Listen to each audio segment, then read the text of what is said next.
Саламатсыңарбы, урматтуу ата-энелер. Баланын 5 муктаждыгы деген тема боюнча Абрахам Маслоунун ушундай пирамидасы бар.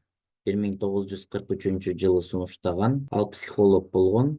Ушу психологияда адамдын мотивациясына таасир берүүчү факторлорду изилдеп, ушул пирамиданы сунуштаган. Биз дагы муну балдардын тарбиясында колдонсок болот. Ошондой эле бул пирамида балдардын көп жүрүм турумун айтып бере алат. Балдардын жүрүм турумуна көңүл буруп, эмне үчүн сабак окуп айтат, эмне үчүн жакшы мындай биз каалагандай окуп айтат, мектепте жакшы эмес деген сыяктуу суроолорго, кээ бир суроолорго жооп берет да, бардыгына эмес бирок.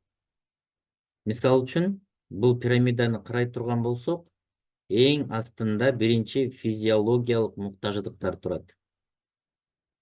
Муну бир идиш сыяктуу элестете турган болсок, мына 1, 2, 3, 4, 5-чи деңгээлде гана таанып билүү чыгармачылык турат. Ошондо муну идиш сыяктуу элестетсек, суу куя турган болсок, суу эң биринчи түбү толмоюнча экинчиси толбойт. Экинчиси толмоюнча үчүнчүсү, анан төртүнчүсү, андан кийин анан бешинчиге чыгып атат да. Көңүл буралы эң биринчи физиологиялык муктаждыктар. Бул тамак, суу, уйку, кийим жана башкалар керек. Бул денеге керектүү нерселер да. Мисалы, курсагы тойбогон, эртең менен тамак ичип кетпесе, курсагы ач барса мектепке, бала сабак окумак түгүл эмне кылат? Ошо тамагын эле ойлоп отурат да, курсагы ачса. Андан кийин кийими начар болсо, бала кысылат. Башкалардын кийимин көрсө, ал жакшы кийинип алыптыр, менин кийимим жок. Элементарный футбол ойногонго ботсу жок болсо, анан бала физкультурага же футболго катышкысы келеби? Ушундай эле жакшы ручкасы нормальный жукпаса, мына физиологиялык жак баягы жок болсо, ошондуктан мына суу дейли, суусайт. Суунун ордуна биз газировкаларды бере берсек, анын денеси бузулуп атпайбы?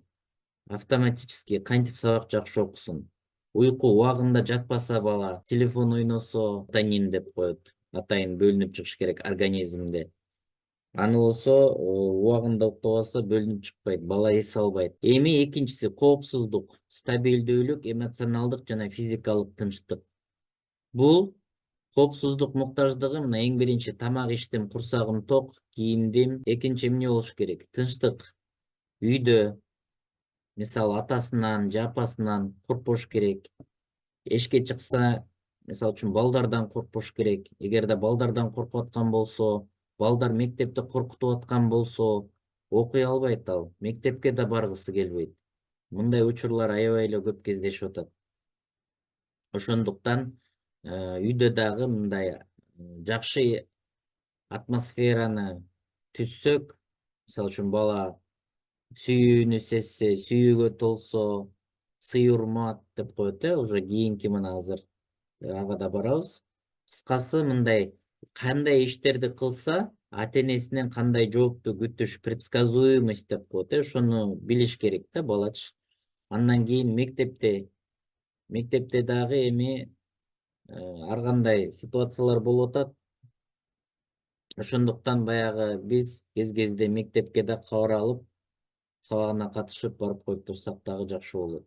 Социалдык муктаждыктар бул колдоо, ойноо, камкордук көрүү, мындай поддержка, социалдык башка адамдар менен, классташтары менен, мугалимдин сый урматы, ошондой эле баягы мактоосу деп коебуз, классташтар менен да жакшы ойносо, ушулардын баардыгы, көчөдөгү балдар менен жакшы ойносо, мамилеси жакшы болсо, мына андан кийинки сый урмат муктаждыгы болот экен. Сүйүү, кызматташуу, жакшы көрүү. Мисалы үчүн бул жерде балдарыбыз менен биз кагып силке бербей, мындай чоң киши катары сүйлөшүп, алардын өзүнүн сый урматын ордуна кое турган болсок, кичүүнү ызаттагыла деген сөз бар го. Мисалы үчүн сен кичинекейсиң да, азыр эчтеке түшүнбөйсүң деп кагып силке бербей, алардын да оюн угуп койсок, мындай алар кадимкидей ичинен өсөт да. Анан ушул нерсенин бардыгы канааттангандан кийин, анан балада ушу таанып билүү бул өзү табигый бир процесс экен да. Бала өзү ушул нерселер болсо анан таанып билүүнү автоматически болот экен, автоматически окуйт экен, автоматически мындай үйрөнгүсү келет экен. Ошондуктан биз ушул биринчи, экинчи, үчүнчү, төртүнчү могу төрт этапты бул бизден көз каранды эле нерселер. Мисалы бала кичинекейде ал өзүнө ал тамак таап жей албайт же кайсы тамак зыян, кайсынысы пайдалуу экенин билбейт. Биз ошол жактан камсыздап койсок, кийимин, анча мынча муктаждыктарын классташтарымда бар, менде жок деген нерселер да бар да. Ушуларды мындай колдон келишинче түшүндүрүп, анан муктаждыктарын камсыздасак, мына стабилдүүлүк, колдоо мына, анан сый урмат, мына ушулардын баардыгы толгондон кийин автоматически анан бала эмне кылат экен, жакшы окуйт экен. Андан кийинки да жогорку муктаждыктар бар. Бул нерсе толгондон кийин өйдө карай кетет. Аны дагы өзүнчө сүйлөшсөк болот, бирок биз ушуга эле токтолуп туралы. Кошумча маалымат керек болсо, YouTube'дан пирамида Маслоу десеңиздер, толтура видеолор чыгат. Ошолордон көрүп дагы тереңдетсеңиздер болот.